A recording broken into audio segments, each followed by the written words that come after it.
Welcome to Think and Grow Rich Audiobook. Chapter 6 Imagination. Part 2 You can do it.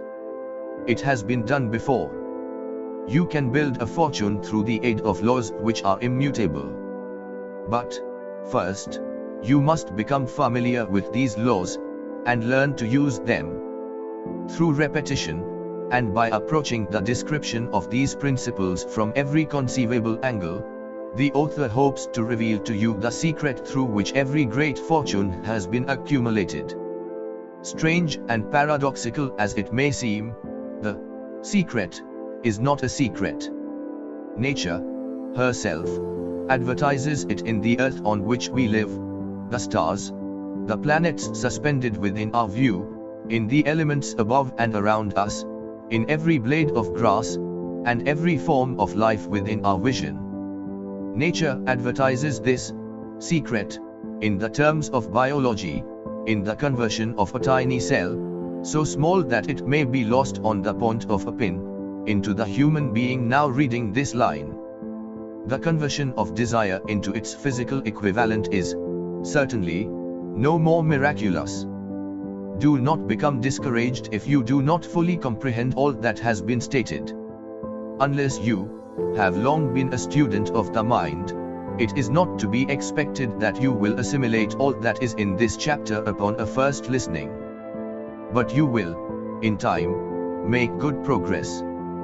The principles which follow will open the way for understanding of imagination. Assimilate that which you understand, as you read this philosophy for the first time, then, when you reread and study it, you will discover that something has happened to clarify it, and give you a broader understanding of the whole. Above all, do not stop, nor hesitate in your study of these principles until you have read the book at least 3 times, for then, you will not want to stop. How to make practical use of imagination. Ideas are the beginning points of all fortunes. Ideas are products of the imagination.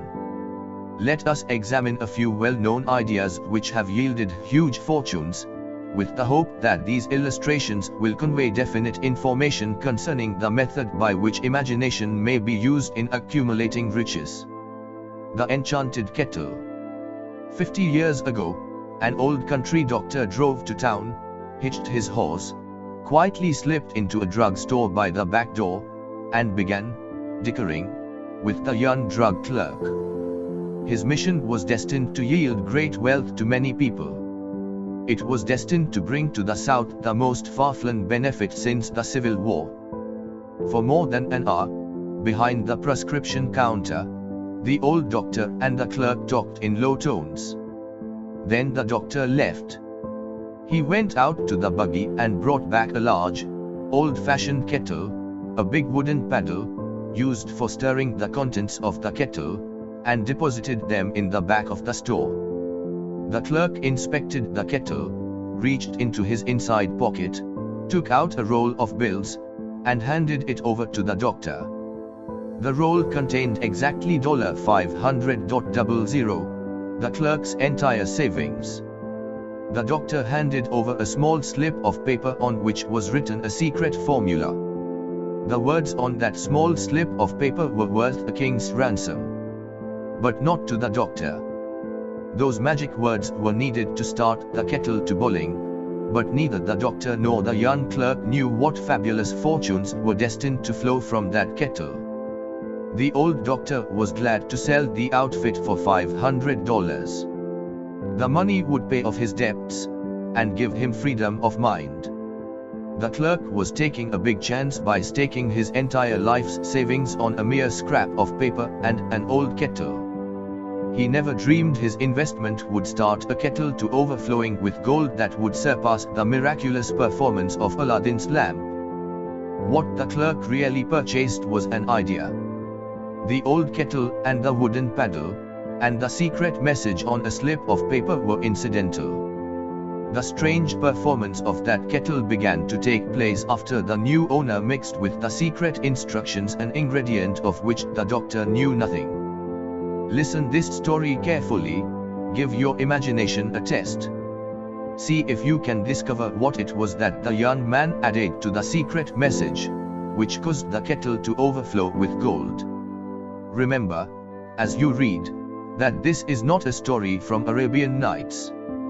Here you have a story of facts, stranger than fiction, facts which began in the form of an idea. Let us take a look at the vast fortunes of gold this idea has produced. It has paid, and still pays huge fortunes to men and women all over the world, who distribute the contents of the kettle to millions of people. The old kettle is now one of the world's largest consumers of sugar, thus providing jobs of a permanent nature to thousands of men and women engaged in growing sugar cane, and in refining and marketing sugar. The old kettle consumes, annually, millions of glass bottles, providing jobs to huge numbers of glass workers. The old kettle gives employment to an army of clerks, stenographers, copywriters, and advertising experts throughout the nation. It has brought fame and fortune to scores of artists who have created magnificent pictures describing the product. The old kettle has converted a small southern city into the business capital of the South, where it now benefits, directly or indirectly, every business and practically every resident of the city. The influence of this idea now benefits every civilized country in the world, pouring out a continuous stream of gold to all who touch it.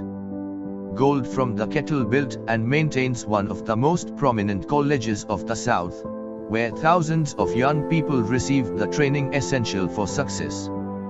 The old kettle has done other marvelous things.